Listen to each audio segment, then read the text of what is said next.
beyond that, Israel's up to Israel shit once again. First, they claimed that there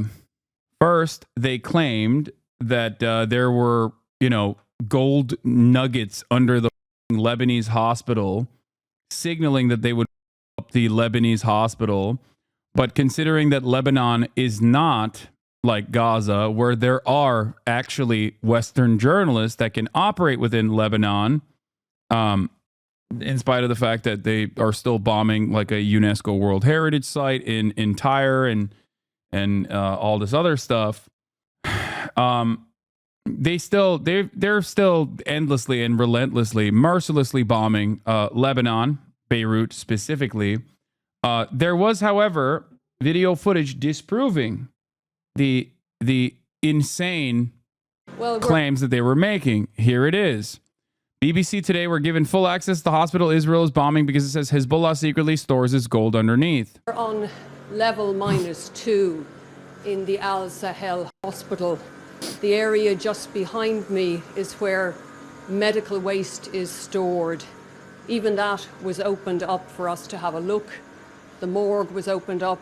All of the drawers were opened to show us there was nothing inside. Doctors have been opening piles of surgical scrubs, boxes of equipment, very, very keen to show us everything there is to see and to prove that there is nothing here. Well, I'm just coming now from the basement on -2 up to -1. We've been brought around the hospital by doctors. We've also been allowed to move around on our own. Doors have been opened for us in every area, cupboards. We've been allowed to see what there is to see. Now, the hospital staff are adamant that there is no hidden bunker here containing millions of dollars of cash or gold, as the Israelis have claimed.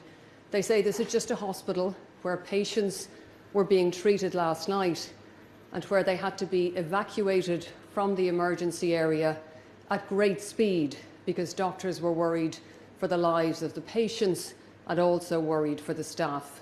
So, will there be any punishments for Israel lying like this? No, of course not. Don't be fucking ridiculous. However, after journalists in Lebanon toured the subterranean floors of Sahel General Hospital and found no tunnels filled with Hezbollah gold and millions of dollars, the IDF's Arabic spokesman is now claiming the entrance to those chambers is hidden, and it also leads to Nasrallah's bunker. To the journalists in Beirut, including those who participated in today's media tour, below are the details and instructions for entering the shelter we revealed yesterday, belonging to the terrorist Hezbollah. According to the information available to us, one of the entrances to the underground shelter, the so-called Hasan Nasrallah, is located on the eastern side of the Ahmadi building, located south of the hospital. The basement floor, located on the second floor, stores more than half $500 million in cash and gold. Now, the question, I guess, should be, is that valid? Like, is that... Bro, okay, I have to stop for a second. Hold on. Felix texted me heading over at like 3.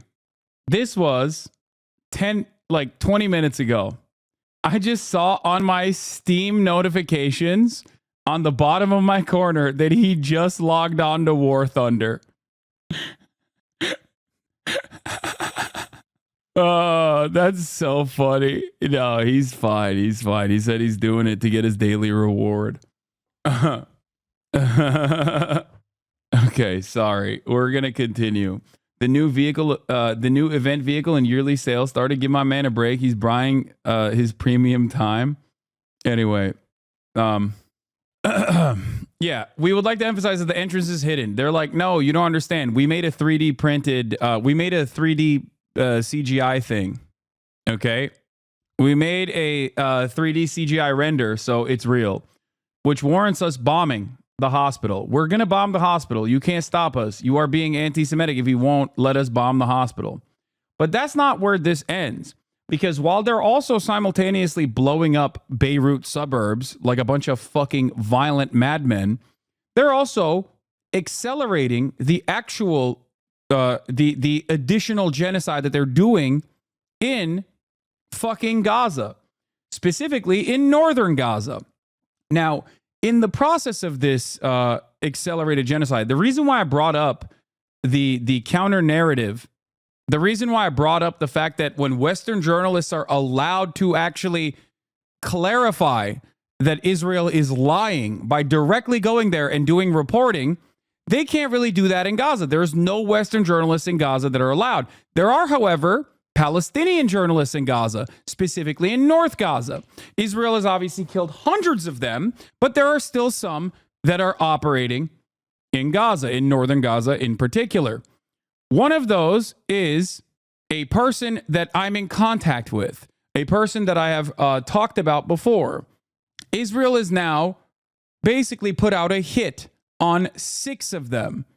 Okay? 6 of the remaining journalists, Al Jazeera journalists in fucking Gaza, North Gaza in particular. I said, this is a hit list. Israel's preemptively trying to justify assassinating the likes of Hossam Shabbat, who was one of the few brave reporters left in North Gaza to cover Israel's ruthless campaign of famine and genocide, which Biden offered a 30-day red line to. You know what happens when they do this. Khalil Sayegh says, dangerous development. The Israeli military claimed that 6 Al Jazeera journalists were discovered to be operatives of Hamas or Islamic Jihad. However, the IDF has not published any evidence to support this claim, stating it is based on intelligence. This is dangerous development and likely a first step towards targeting the few journalists still active in Gaza. Okay? Just understand what the fuck is going on right now. Okay? Here is, ironically enough, an IDF veteran who is the Times of Israel's military correspondent, Emmanuel Manny Fabian, who is basically repeating this propaganda that he knows will cause journalists in North Gaza to be executed by the Israeli state. The IDF says it has uncovered documents in the Gaza Strip that it claims reveal that 6 Al Jazeera journalists are operatives in the Hamas and Palestinian Islamic Jihad terror groups. The journalists named by the IDF are Anas al-Sharif, Allah Salameh, Hossam Shabbat, Ashraf al-Sarraj, Ismail Abu Omar, and Talal al-Aruki. According to the IDF, al-Sharif was the head of a rocket launching squad and a member of the Nukba force in Hamas's Nusayrat battalion. Salameh was the deputy head of the Shabura battalion's propaganda unit in Islamic Jihad. Shabbat was a sniper in Hamas's Beit Hanun battalion. Al-Sarraj was a member of the Islamic Jihad's Burej battalion. Abu Omar served as a training company commander in the East Khan Yunis battalion. What if I told you literally every Israeli journalist was a soldier? Of course. We know that already. That's why I brought up the fact that obviously IDF veteran Emmanuel Manny Fabian saying this makes it additionally weird. You know? IDF veteran and now Times of Israel military correspondent Emmanuel Manny Fabian saying this is extra weird. Anyway, Abu Omar served as a training company commander in the East Han Yunis battalion, and he had been wounded in an Israeli airstrike several months ago, and Al-Aruki was a team commander in Hamas's Nusayrat battalion. The military releases the documents, which it now says shows personnel spreadsheets, lists of training courses, telephone books, and salary documents. It says the documents unequivocally prove that the journalists functioned as members of Hamas and Islamic Jihad's respective military wings. These documents are proof of the involvement of Hamas terrorists in the Qatari media network Al Jazeera, the IDF says in a statement. They're doing this because they want to assassinate them. They're doing this because they are putting a hit out on them. Okay? That's why they're doing this. Just so you understand. They've killed almost all of the Palestinian journalists in Gaza.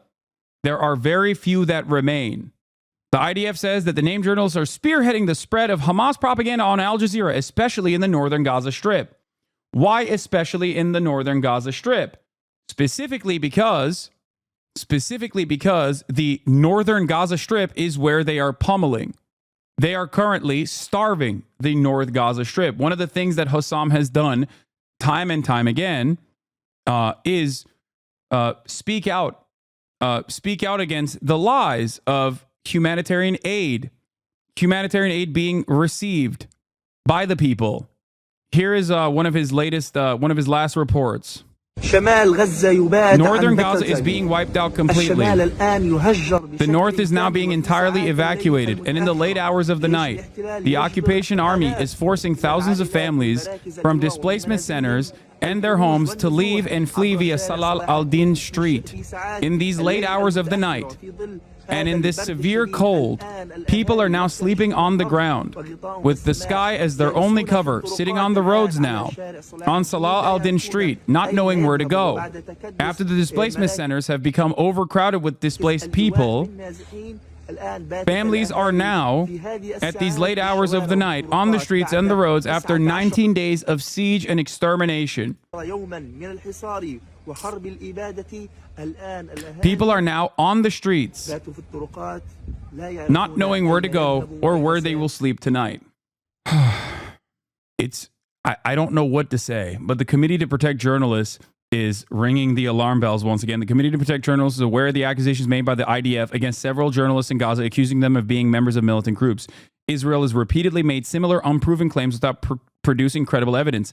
After killing Al Jazeera correspondent Ismail Al-Ghul in July, the IDF previously produced a similar document which contained contradictory information showing that Al-Ghul, born in 1997, received a Hamas military ranking in 2007 when he would have been 10 years old. They kill them, they execute them, and if anyone dares to speak out against said execution, they'll turn around and be like, here, shut the fuck up, he was Hamas. Meanwhile, here are civilians being transferred from northern Gaza to Israeli concentration camps, blindfolded and in cages.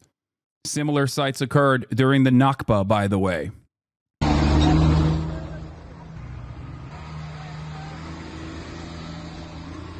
Drop Site News by my colleague Sharif Abdel Qaddus, and we're going to be talking about Israel's campaign of extermination that's been unleashed on the Palestinians in the north of Gaza over the past 3 weeks, a starvation campaign, an intense bombing campaign, forced expulsions. But before we get into that, there is a very, very dire situation unfolding with the journalists on the ground inside of Gaza. The Israeli Are you saying that the allegations towards the journalists are bogus? Fuck yes, dude. What the fuck? I just showed you. The reason why I showed you what is going on in Lebanon earlier and how Israel so routinely fucking lies was to help you understand why Israel is exterminating every fucking Palestinian journalist and not allowing any Western journalists to go into Gaza. It is to shut off any and every fucking avenue of on-the-ground reporting as they conduct their ethnic cleansing campaign. Yes, they are doing an ethnic cleansing campaign, and yes, they are trying to do it in broad daylight at a time when people have access to this information. They have said over and over again, without any real evidence whatsoever, that the journalists that they execute are Hamas militants. They just lie about it. They want to shut off UNRWA funding. They lie and say, oh, UNRWA is Hamas. It's much easier to, stop people from seeing the truth if you just assassinate every fucking journalist that is working. Israeli military today issued a very public threat. I think there's no other way of looking at it, that it is a threat to assassinate 6 Al Jazeera journalists who remain alive and reporting on this genocide inside of Gaza. The Israeli military has made these claims before, saying that journalists are actually members of Hamas or Palestinian Islamic Jihad. And the Israeli government and military have a history for this past year of fabricating so-called evidence to try to link journalists and other civilians to Hamas or Islamic Jihad, or to portray them as terrorists. Some 170 plus media workers have been killed during the past year in Gaza. And all of us in media have an obligation to stand up for our Palestinian colleagues. There's a very clear reason why Israel has been killing journalists. And that's because the only media workers that are on the ground inside of Gaza are Palestinian media workers. They are the... Yeah. Bound, barefoot, and blindfolded Palestinian abductees in Jabalia.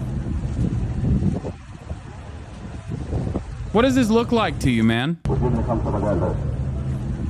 Just so you know, anyone and everyone that's in North Gaza that is a male over the age of 18 is, or even younger than 18, is considered an enemy combatant right now, because they are doing an ethnic cleansing campaign that they've accelerated in North Gaza in particular. Okay?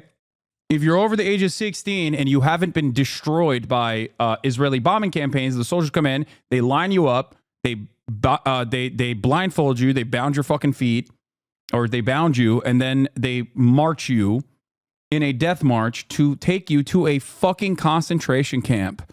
Look at this crowd of innocent people. Yeah. The departure of Jabalia in full force. This may be the last time Gazans will see Jabalia again. Will be a militarized zone. This is a pro-Israeli account, the Mossad commentary account. Just so you understand, they're celebrating this. They are fucking celebrating like images, horrifying images that are identical at this point to fucking the Holocaust. Okay?